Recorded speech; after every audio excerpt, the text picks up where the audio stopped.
Apa yang akan kita bahas hari ini? Tentang pernikahan. Ada sebagian di antara kita yang punya prinsip yang penting nikah, yang penting kawin. Mungkin seharusnya tidak perlu ana jelaskan bahwa nikah itu bukan hanya menjadi raja dan ratu sehari. Bukan.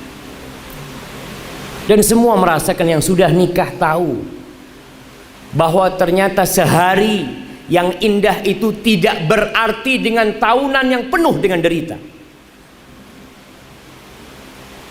Kawin itu bukan menunjukkan senyum dan tawa serta kemesraan di depan kamera. Semua pada hari pernikahan, Masya Allah, senyum sana, senyum sini. Pernahkah dia beritahu kepada manusia setelah dia menikah bahwa dia hidup dalam penderitaan dalam rumahnya? Ribut selalu dengan suaminya. Apa gunanya senyum dan tawa yang terekam oleh kamera kalau itu hanya sementara? Kawin itu bukan memilih busana yang serasi supaya nampak pasangan yang pas, yang serasi, suaminya tampan, istrinya cantik. Bukan itu pernikahan. Itu omongan manusia. Mereka tidak merasakan apa yang kita rasakan dalam rumah kita. Nikah itu bukan sebuah pesta yang wah, yang dinikmatin oleh tamu undangan. Orang-orang datang ke gedung, Masya Allah, mereka semua memuji hidangan yang disuguhkan, tapi mereka tidak pernah tahu bagaimana kelanjutan dari pesta mewah yang dilakukan di gedung itu. Apakah berpindah ke rumahnya, atau ternyata semua hanya tipuan belaka? Nikah itu bukan bagus-bagusan souvenir. Kita lihat sekarang yang dipeributkan souvenirnya apa. Sebelum nikah ribut mempersiapkan souvenir. Yang menikmatin souvenir itu bukan anti, mereka yang menikmatin. Terkadang sebagian melihat souvenirnya ditaruh, dipajang di rumahnya, tapi yang menikah telah bercerai. Dan itu banyak terjadi. Terus apa gunanya engkau lelah capek cari souvenir demi menyenangkan orang lain, sedangkan hidupmu sendiri seperti di neraka? Nikah itu bukan menyudahi masa lajang, bukan hanya untuk bulan madu menyalurkan seks, bukan jamaah. Akan tetapi nikah ini adalah syariat Allah Jalla Jalaluhu. Sebuah kebersamaan yang diikat dengan janji, sebuah iktikad baik yang kokoh untuk bersama-sama menuju kepada kehidupan yang abadi. Bayangkan, malaikat pun berdoa. Pernahkah kita mendengar doa malaikat untuk para pasangan suami istri? Allah menceritakan di surat Ghafir ayat 7, 8 dan 9. Allah mengatakan alladzina yahmiluna al-'arsy wa man hawlahu yusabbihuna bihamdi rabbihim wa yu'minuna bihi wa yastaghfiruna lilladzina amanu.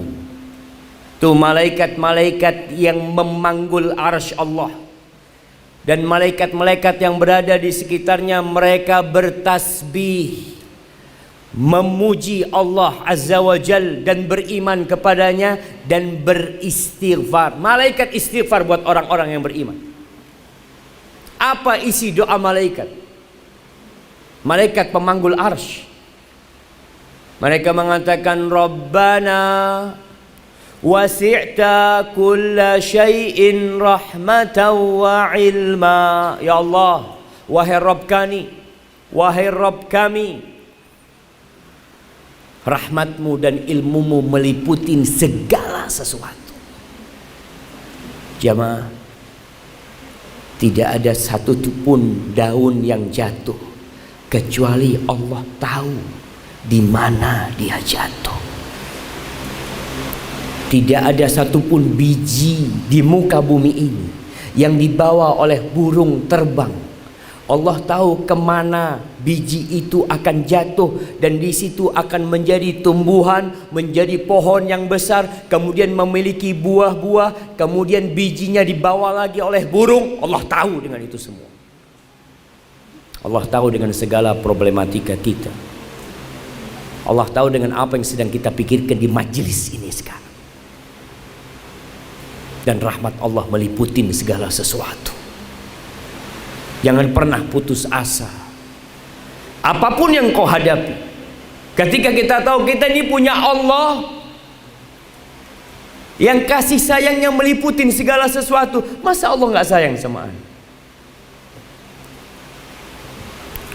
Lalu para malaikat mengatakan, faghfir lilladzina tabu wattaba'u sabilak wa qihim adzabal jahim.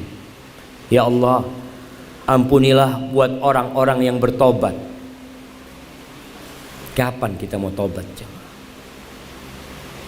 Kebanyakan kita menunggu tua, sedangkan orang tua belum tentu bertobat. Sekarang mulai tobat. Ya Allah, lakal hamdu kulluh wa lakas syukru kulluh wattaba'u sabila. Orang-orang yang bertobat dan orang-orang yang mengikuti jalanmu. Kita akan lihat kebanyakan orang mencontoh orang-orang kafir sampai dalam pernikahan itu sendiri. Entah gaya siapa yang dia contoh, kita akan bicarakan nanti. Waqihim adzabal jahim, dan selamatkan mereka dari azab neraka. Kita sering dengar neraka, tapi apakah azab itu menggerakkan sesuatu di hati kita, kemudian kita jadi lebih baik, jemaah? Nih para wanita, seringkali engkau berhubungan dengan api, seringkali engkau melihat api itu menyala, kemudian bagaimana membakar kulit ayam, daging ayam dan tulang. Engkau melihat bagaimana api itu memanaskan air sehingga air itu panas bergejolak. Bayangkan kalau tanganmu yang ada di situ. Bayangkan kalau wajahmu yang ada di situ. Allah menjadikan itu tazkirah, kata Allah, peringatan supaya kita jadi ingat. Lalu para malaikat mengatakan, Rabbana wa adkhilhum jannati adnin allati wa'adtahum. Ya Allah, masukkan tuh orang-orang yang beriman ke surga Aden yang kekal selama-lamanya di sana, yang engkau janji sama mereka, ya Allah.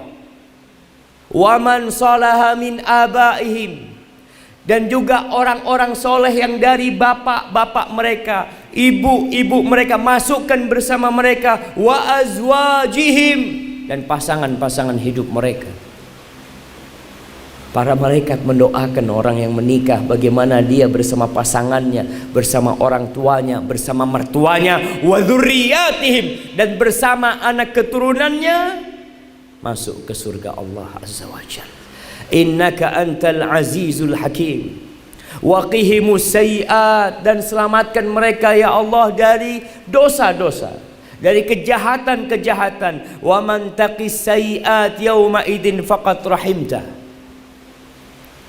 yang engkau jaga mereka dari dosa, pada hari kiamat merekalah orang yang mendapatkan rahmat Allah Jalla Jalal. Wa dzalika huwal fawzul azim. Itulah kemenangan yang sebenarnya. Jamaah rahimakumullah, pernikahan itu adalah menyempurnakan agama kita.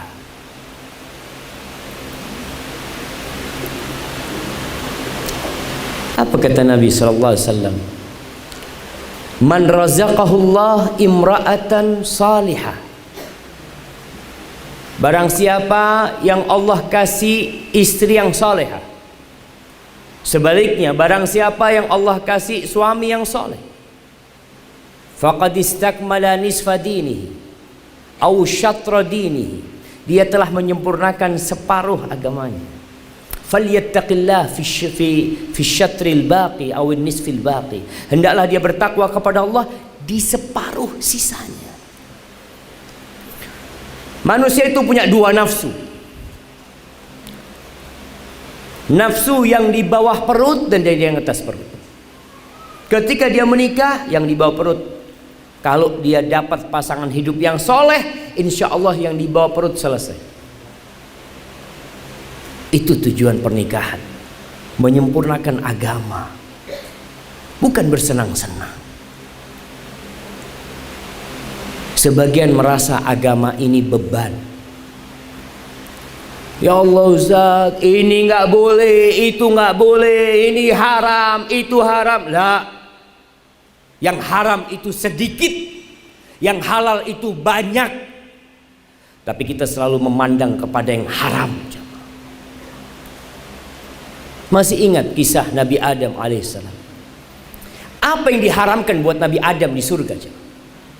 Satu, hanya satu yang diharamkan. Silahkan kau nikmatin semuanya. Tapi ternyata manusia punya kecondongan kepada yang haram. Kullu mamnu'in marhub, semua yang dilarang mesti kita suka. Jadi kalau kita mengatakan ini haram, itu haram enggak? Banyak yang halal, yang haram itu cuma beberapa hal yang terhitung. Ini nggak boleh, ini nggak, sisanya boleh semuanya. Maka ketika seorang menikah dengan syariat Allah yang ada, dia jadi damai hidupnya. Ya Allah, betapa indahnya agama Allah ini. Tapi sebagian merasa beban. Kenapa kok jadi beban agama ini buat dia? Karena dia belum ridho Allah sebagai Tuhannya. Dia belum ridho Nabi Muhammad sebagai Rasulnya. Dia belum ridho Islam sebagai agamanya. Belum ridho dia. Oke, penampilannya muslim, dia bersyahadat, tapi apakah hatinya ridho dengan Allah?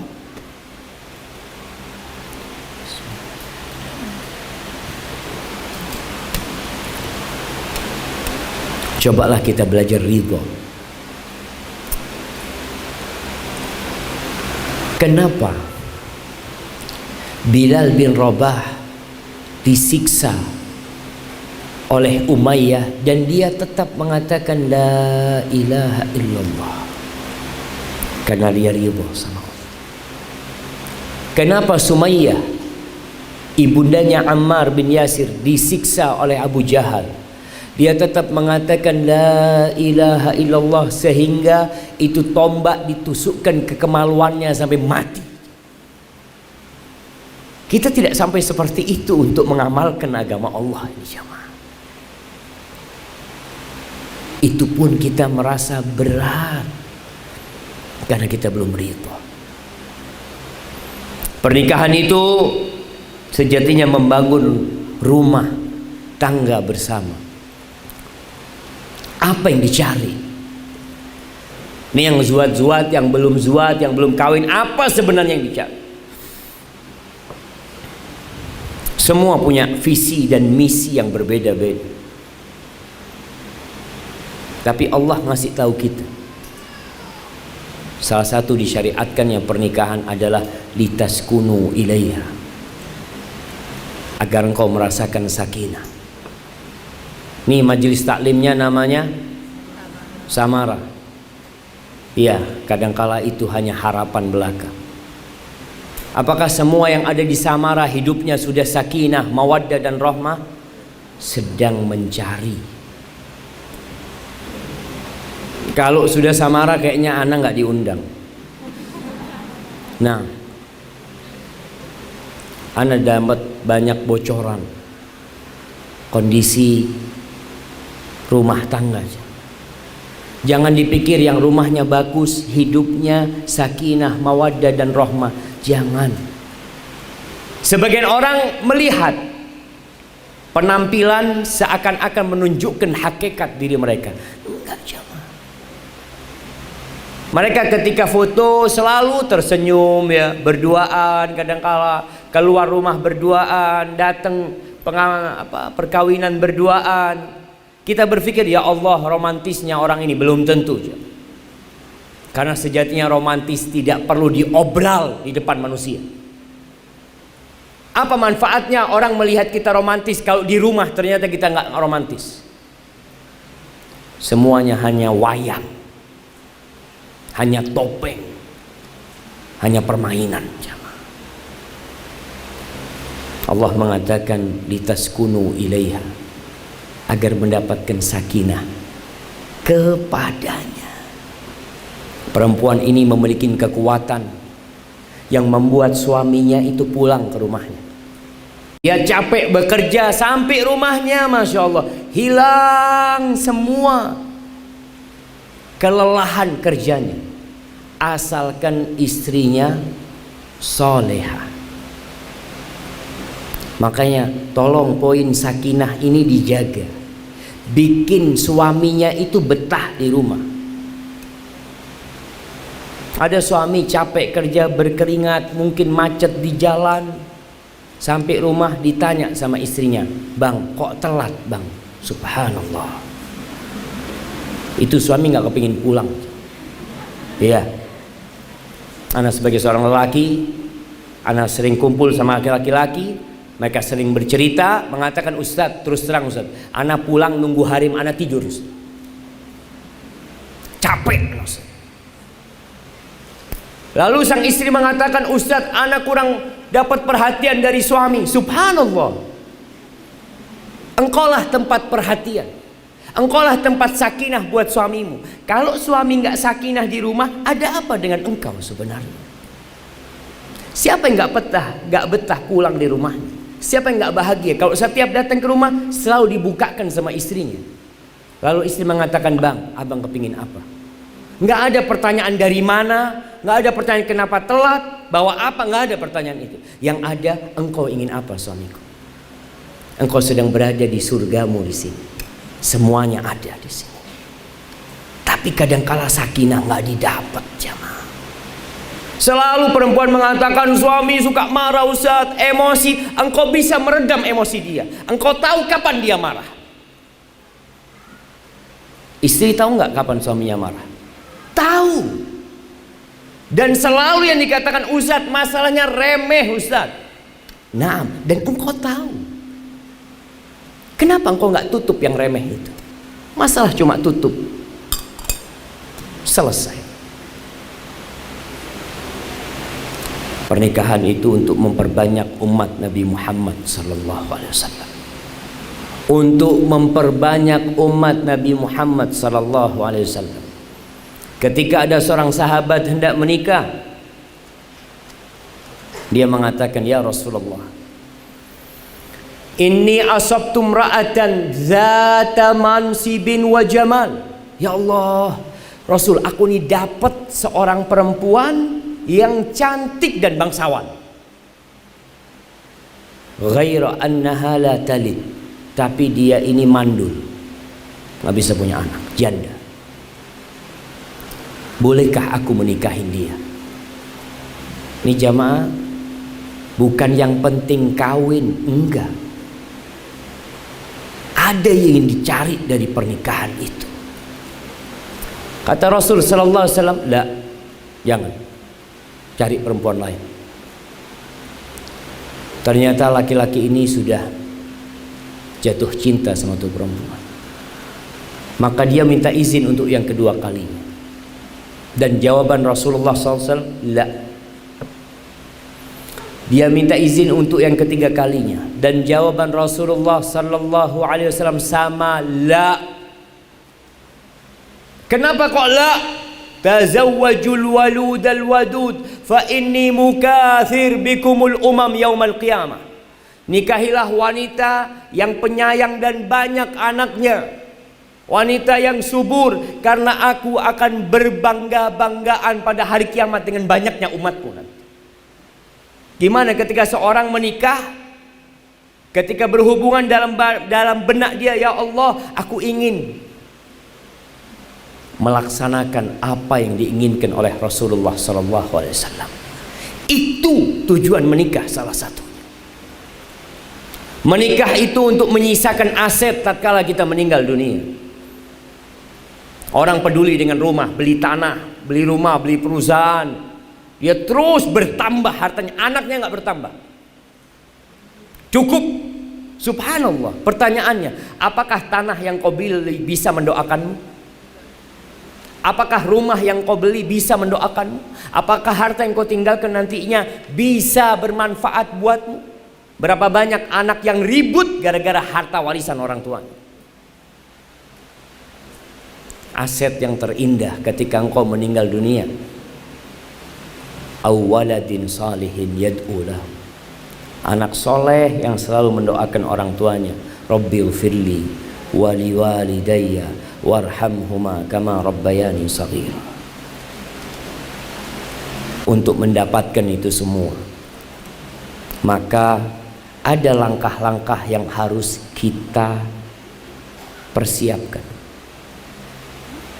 Kalau Anda baca beberapa arahan-arahan di beberapa website, kalau mau nikah itu kayak gini nih, 12 bulan sebelumnya lakukan ini, 10 bulan lakukan ini, 6 bulan lakukan nanti ya beli souvenir, bikin souvenir, macem-macem lah. Persiapan yang hanya untuk 1 hari. 12 bulan itu persiapan hanya untuk walimah. Apakah engkau akan hidup sehari bersama suamimu? Kalau hanya untuk 1 hari, nggak perlu persiapan 12 bulan. Yang harus engkau persiapkan itu untuk hidup sampai mati dengan suami. Persiapannya berapa lama? 12 bulan nggak cukup. Mulai kapan? Mulai sejak engkau dewasa. Engkau sudah perlu nih, perempuan-perempuan ketika sudah remaja mulai merajut mimpinya. Dia mulai persiapkan, aku akan menjadi seorang istri. Aku nggak mungkin hidup sendirian. Aku akan menjadi seorang ibu.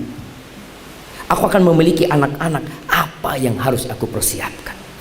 Yang pertama, jangan salah niat. Jangan salah niat.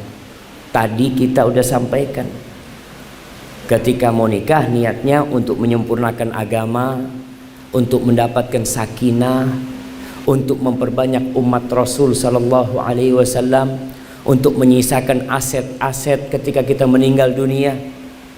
Ada yang mendoakan kita.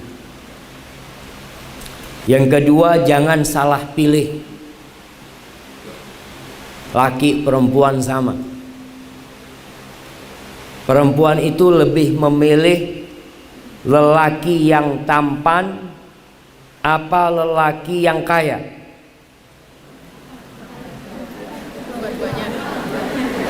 Iya. Kita selalu ingin dua-duanya. Tapi ketika pilihannya yang tampan miskin, yang buruk kaya, milih yang mana? Milih yang kaya. Karena dia tahu kalau wajahnya Ustaz semua orang lihat, bukan cuma Anda doang. Kalau wajah ini semua orang lihat, ada apa Anda memikirkan wajahnya? Tapi Anda pikirkan fulus. Bagaimana? Ini yang terjadi, jemaah. Maka jangan salah pilih. Kalau bicara wajah dan harta, wajah itu bisa menjadi penyebab petaka. Ketika suamimu tampan, akan banyak yang suka dengan dia. Ketika suamimu kaya, mungkin akan banyak yang menggodain dia. Maka kata Rasul sallallahu alaihi wasallam, "Idza ja'akum man tardawna dinahu wa khuluquhu fa'ankihu." Apabila datang meminang putri kalian, meminang adik kalian, seorang laki-laki yang agama dan akhlaknya kalian ridhoi. Senang sama wajahnya? Bukan. Senang sama akhlaknya. Senang sama agamanya. Dilihat, ya Allah, fulan ini tiap hari ke masjid. Ngaji, habis maghrib dia nggak turun dari masjid. Akhlaknya Masya Allah.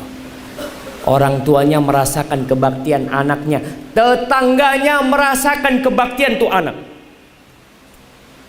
Apa kata Rasul sallallahu alaihi wasallam? Fa'ankihu, nikahkan putrimu dengan tuh anak. Nggak usah berpikir panjang. Kadang-kala berpikir, ya gimana Ustaz, dia nggak terlalu tampan. Ya Allah, jamaah, tampan dan cantik ini hanya sementara. Kalau ibu-ibu ditanya apakah suami ibu tampan, dulu. Iya. Kalau tuh laki-laki ditanya, bang, apa istri abang cantik, dulu. Sekarang istri tetangga lebih cantik. Iya. Manusia itu sebelum memiliki, dia melihat sesuatu tidak dalam wujud asli. Secara umum, laki perempuan sama. Ketika seorang wanita menginginkan gelang, dia ingin gelang. Ketika dia lihat sohibnya pakai gelang, ingin sekali. Dia pandang-pandang itu gelang, betapa indahnya itu gelang. Ketika dia beli gelang yang sama, dia pakai untuk cuci piring. Nggak dia hargain lagi, karena sudah jadi miliknya. Begitu pula seorang lelaki yang awalnya melihat istrinya cantik, dapat 2 bulan dia lihat, ya Allah, kok kayak gini yang punya harem, ternyata biasa aja, karena udah tiap hari kelihatan. Maka jangan menitik beratkan kepada wajah, kepada kekayaan, harta tadi. Harta bisa membuat dia semena-mena kepada istrinya. Bahkan berapa banyak lelaki yang mengatakan kepada istrinya, untung kamu dapat saya, bersyukur kamu dapat saya, alhamdulillah kamu dapat saya. Na'udzubillah. Ada lelaki yang seperti itu. Kenapa? Yang salah bukan lakinya. Laki ini sebelum nikah memang kayak gini. Masya Allah, ahlan wa sahlan, Masya Allah. Ada. Gimana kabarnya ibu? Barakallahu fiik. Sampai mana kita jamaah? Baik. Kalau ada perempuan yang mengatakan, Ustaz, suami anak kayak gini kayak gitu, sebelum menikah dia kayak gitu memang. Engkau yang memilih dia hanya karena wajah dan kekayaannya. Maka sekarang nggak usah curhat sama Ustaz. Sebagian orang curhat sama Ustaz. Maka yang anak katakan, yang salah pilih itu siapa? Engkau yang salah pilih. Orang tua kadang-kala salah pilih. Orang tua juga sebagian matre. Ketika ngelihat yang melamar putrinya, ya kerjaannya masih serabutan, dia katakan, nak, nanti engkau susah hidup sama dia, nak. Subhanallah. Kata Rasul sallallahu alaihi wasallam, kalau kita memilih agama dan akhlaknya, selesai jamaah, bumi ini milik Allah Jalla Jalaluhu. Siapa sih orang-orang yang dikasihi sama Allah di muka bumi ini? Yang kaya? Sebagian manusia berpandangan seperti itu. Sebagian mengatakan, fa'ammal insanu idza mabtalahu rabbuhu fa'akramahu wa na'amahu fayaqul rabbi akraman. Sebagian manusia berpandangan, kalau diluaskan rizkinya, dikasih jabatan, apa kata dia? Rabbi akraman, Tuhanku memuliakanku. Wa amma idza mabtalahu faqadara alaihi rizqa. Tapi kalau disempitkan rizkinya, susah hidupnya, cari kerjaan nggak dapat, dia berpikiran, Rabbi ahanan, Robku menghinakan aku. Kata Allah, kalla, nggak seperti itu. Maka tolong jangan salah pilih. Dan orang tua jangan mengulangi kesalahan dia. Ada orang tua yang hidupnya nggak berbahagia. Anak tahu, aba uminya nggak bahagia. Kemudian ketika anaknya mau nikah, kasih tahu anaknya, nah, kalau mau nikah, pilih 2. Akhlak baik, agamanya baik. Yang lainnya kalau wajah, kekayaan, insya Allah rizki itu nyusul. Ana melihat rizki itu datang jamaah Allah. Ana ketika menikah, ana utang. Ana sampai punya handphone, ingat ana umi ana ngomong, Syafiq, itu handphonenya jual, belikan gelang buat harimnya. Kata ana, umi iya siap. Ana berikan semuanya. Ana pulang ke Madinah nggak punya apa-apa, bawa utang. Tapi subhanallah, ketika menikah rizki itu datang. Ketika punya anak rizki itu datang. Tidak ada yang lahir di muka bumi kecuali bawa rizkinya sendiri. Maka jangan terlalu kepikiran dengan kekayaan. Ada yang kaya hari ini besok miskin. Ada yang cantik hari ini besok buruk rupanya. Begitu pula dengan yang laki. Maka jangan salah pilih. Yang ketiga, jangan pacaran. Dulu pacaran itu ya masih kirim-kiriman surat. Ana masih ingat ya, ada cari orang kirimin surat ke sana. Sekarang video call. Iya, video call sekarang. Hati-hati, jangan sampai ketika kita menikah dalam kondisi kita telah membuat Allah murka. Allah tuh paling cemburu. Makanya Allah larang perzinaan itu. Dan semua yang mengantarkan ke perzinaan dilarang. Ingat, Indonesia nih tahun 2013 itu sudah darurat zina, darurat seks bebas. Tahun 2013 data dari Kementerian Kesehatan dan Komite Perlindungan Anak, 62,7% itu remaja sudah melakukan seks bebas. 62,7% 2013. Kemudian disebutkan di antara hampir 100.000 yang hamil di luar nikah, 20% aborsi. 20.000 kira-kira yang aborsi tahun 2013. Supaya kita sadar, Islam ini berusaha menjaga nih dua manusia nggak boleh dikumpulkan. Nanti ada saatnya mereka berkumpul untuk membangun rumah tangga, untuk membangun negeri ini dengan anak-anak yang soleh dan soleha. Tapi kalau orang tuanya sudah pacaran, sudah jalan berduaan, na'udzubillah, udah berzina, kemudian nikah karena hamil, lalu mengatakan mohon doa restu. Doa restu yang mana yang kau pinta? Engkau mengundang laknat Allah. Katakan mohon doa restu. Nggak malu minta orang mendoakan dia, sedangkan dia sendiri mengundang laknat Allah Azza wa Jalla dengan perzinaan dia.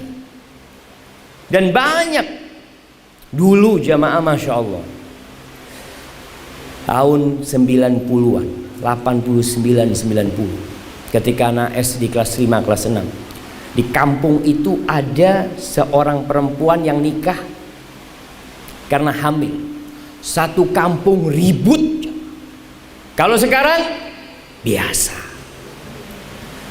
dianggap sesuatu yang bukan nista. Ketika itu kita tinggal tunggu adab Allah turun. Maka tatkala kita mengatakan jangan pacaran, terus gimana cara memilihnya? Subhanallah, cari laki-laki yang baik-baik. Wanita tidak mencari biasanya, wanita itu dicari.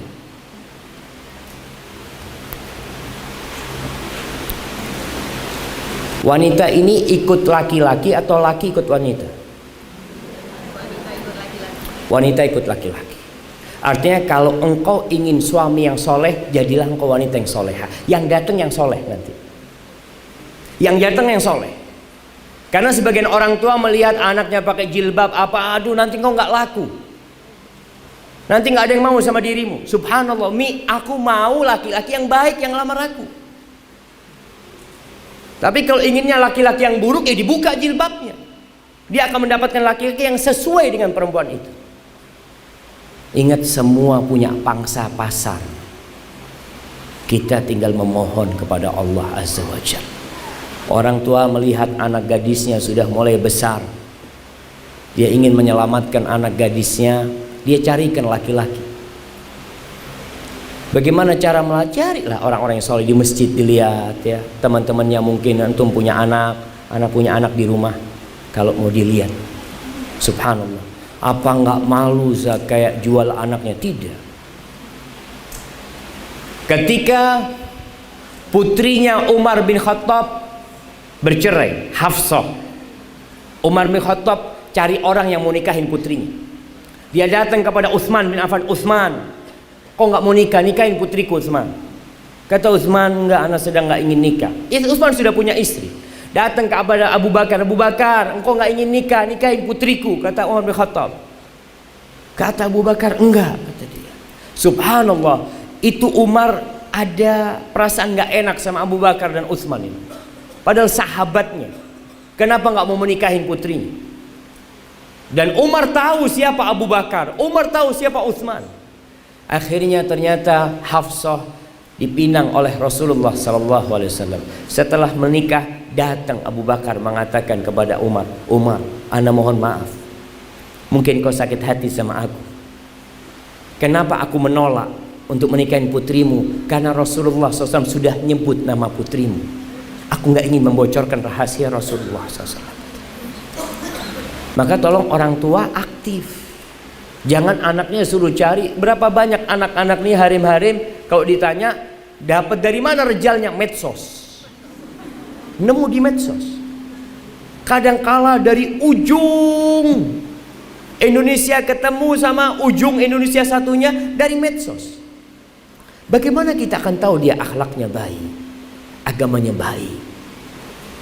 Maka tolong kita jangan pacaran, lakukan yang sesuai dengan syariat.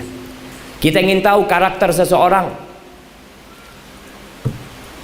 Kalau orang pacaran itu ada yang buruk apa enggak? Semuanya indah. Semuanya indah. Allahu Akbar. Cerita orang-orang, Ustaz, waktu pacaran nggak ada nih Ustaz, suami anak ngomong kasar ya. Lama sekali. Setelah kawin Ustaz, na'udzubillah, kebun binatang yang keluar dari mulutnya Ustaz. Nah, ketika pacaran nggak pernah. Yang ada sayang ini macam-macam.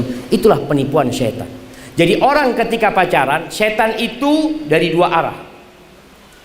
Ketika dua manusia ini sedang melakukan perbuatan dosa, kata Nabi SAW, ma khala rajulun bimra'atin illa asyaitan thalithuhuma. Tidaklah ini berduaan dengan yang bukan mahramnya laki perempuan, kecuali yang ketiganya setan. Apa yang dilakukan setan? Setan itu merangkul keduanya supaya ini berzina. Tapi ketika menikah, setan itu ada di tengah. Bagaimana dia memisahkan kedua orang ini? Karena perbuatan yang paling dicintai iblis adalah perceraian. Sekarang disuruh berzina, setelah berzina menikah, iblis akan datang lagi bagaimana dua orang ini bercerai. Kita nggak akan pernah selamat dari godaan iblis kecuali kita minta tolong sama Allah Subhanahu Wa Taala. Cari tahu tentang perempuan, cari tahu tentang laki-laki. Mungkin sekarang musimnya medsos, musimnya CV, ngasih CV. Anu sudah baca CV-nya Ustaz? Cocok kayaknya Ustaz. CV itu hanya 50% atau 55%. 45% tanya sama dia sama aja. Jangan tanya sama yang nulis, karena sama aja.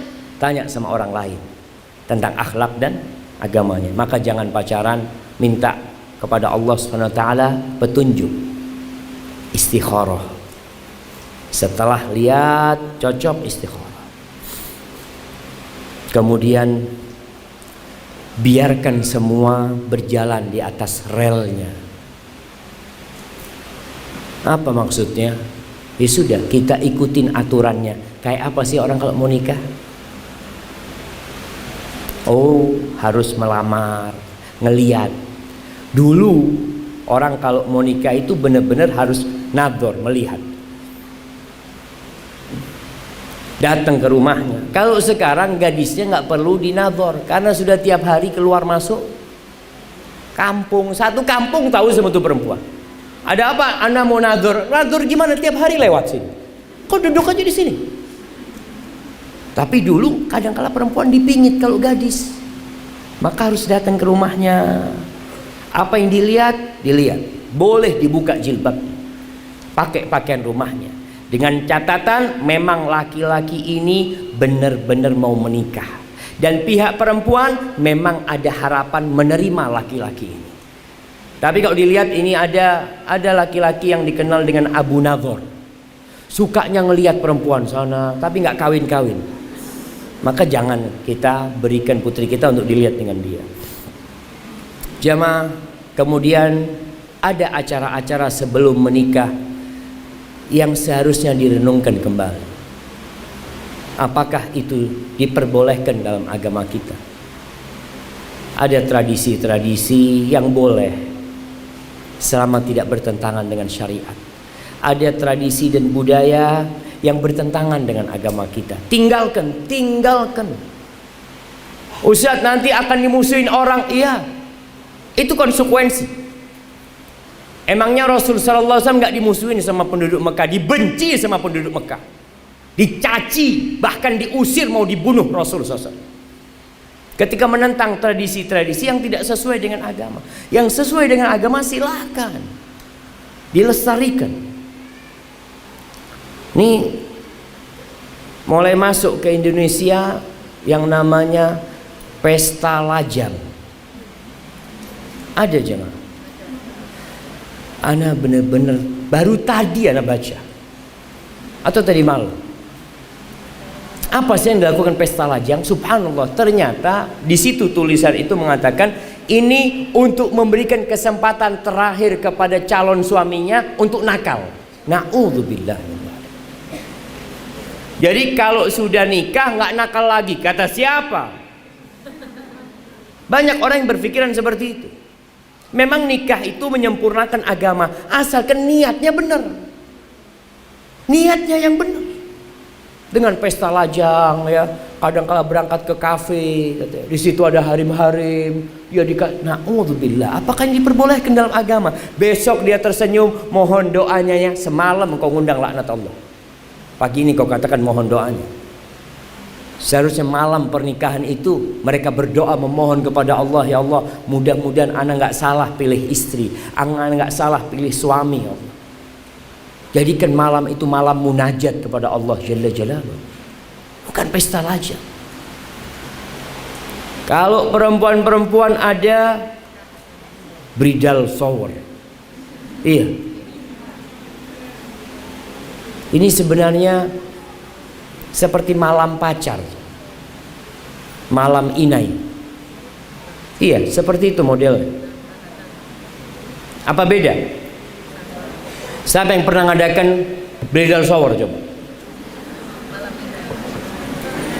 Nah, coba anak kepingin tahu, anak terus terang anak nggak tahu ya. Siapa yang pernah?